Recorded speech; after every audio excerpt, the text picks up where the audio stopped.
The Houston funeral of George Floyd has dominated the news of this day, with vows that his death will not be in vain. Speakers at the service ranged from family to the famous, as we hear in our opening report from John Yang. George Floyd was laid to rest today, more than 2 weeks after his death while being arrested by a white Minneapolis police officer, galvanized an international movement.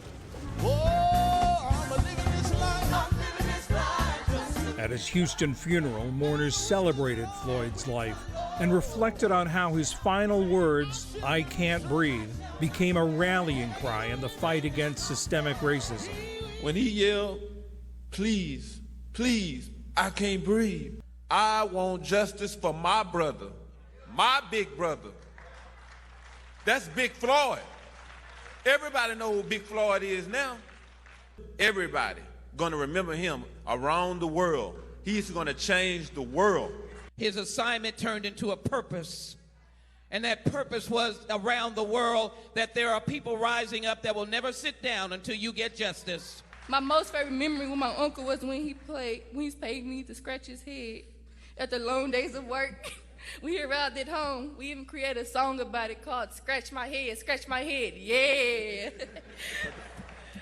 But after that, I knew he was a comedian. He always told me, "Baby girl, you're going to go so far with that beautiful smile and brains of yours." While relatives remembered George Floyd, the man, presumptive Democratic presidential nominee Joe Biden, who met Monday with Floyd's family, said his legacy could be sweeping social change.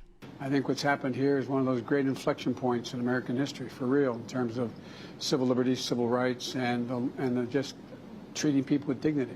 In Washington, Senate Majority Leader Mitch McConnell said Tim Scott of South Carolina, the chamber's only African-American Republican, is drafting a bill addressing racial discrimination in policing.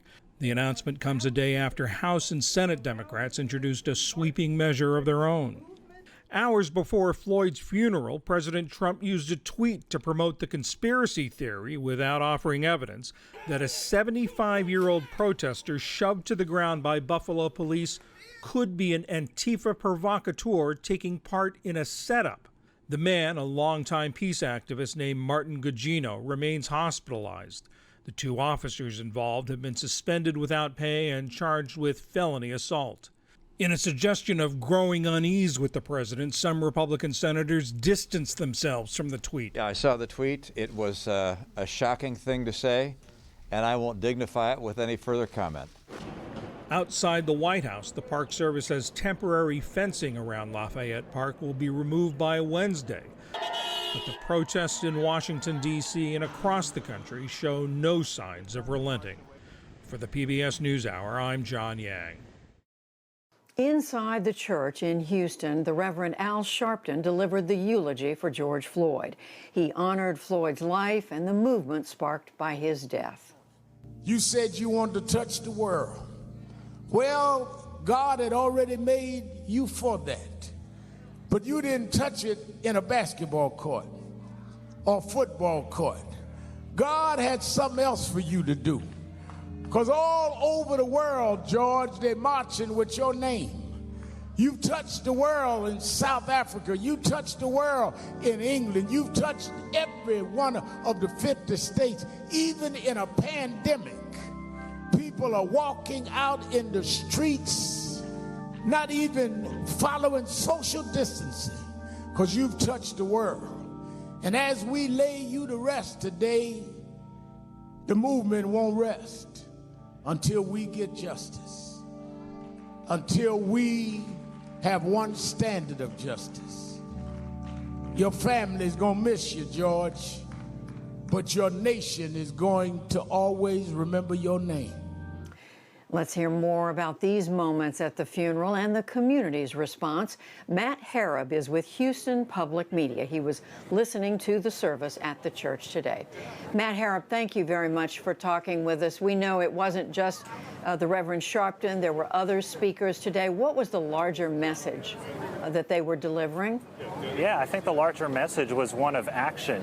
You walk in the streets of Houston and you hear these protesters talking about how they want reform and they want justice, and it's one thing to hear words, it's another thing to see action. You heard in the speech today from Reverend Sharpton, along with his speeches in Minnesota, he mentioned slavery, he mentioned voting rights, he mentioned different time periods in American history where change was required, in their opinion. And this is one of them, and he continues to talk about police reform, and I think that is the larger message here, is the fact that they shouldn't just be words.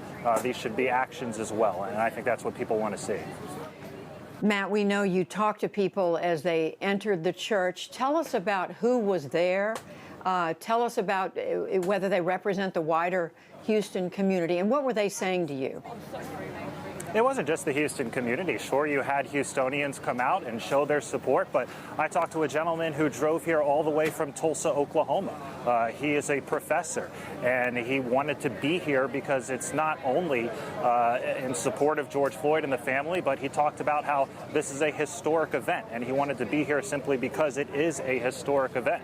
I talked to a young woman who was talking about her brother and how she had been arrested brutally, and this is important for her to be here specifically to support him in addition to George Floyd. So you had a lot of people outside of the church as the service was going on, as the speeches were going on, all of them with different signs, Black Lives Matter, I Can't Breathe.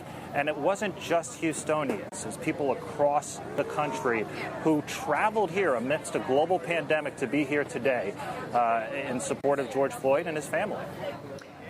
And it is, in fact, it's not just a national movement. You could even argue it's international at this point. But, Matt, what are the leaders, local leaders there in Houston saying about all this? How are they relating to it? Well, one of the things that Mayor Sylvester Turner talked about in his speech today was how he's going to sign an executive order banning chokeholds by the Houston Police Department. Now, this is a police department that you have to remember leading into George Floyd's death. We had 6 officer-involved shootings with civilians in the 5 weeks leading in to George Floyd's death. So there was a lot of momentum locally when it comes to police brutality, and then this kind of was just like a cherry on top. But I think that him announcing today, the mayor, that action is going to be taken. It's not just words. Banning chokeholds is one of the things that has been talked about when it comes to stopping police brutality. Houston Police Chief Art Acevedo was on the front lines in the 3rd Ward with protesters a couple of weeks ago as we marched from the 3rd Ward, the streets where George Floyd grew up, all the way to City Hall. So local leaders are taking it seriously, and we're just going to have to see what happens when it comes to the reaction from the local community for things like this chokehold ban, which the mayor announced today. Matt Harrop with Houston Public Media reporting on the funeral of George Floyd today. Matt, thank you very much.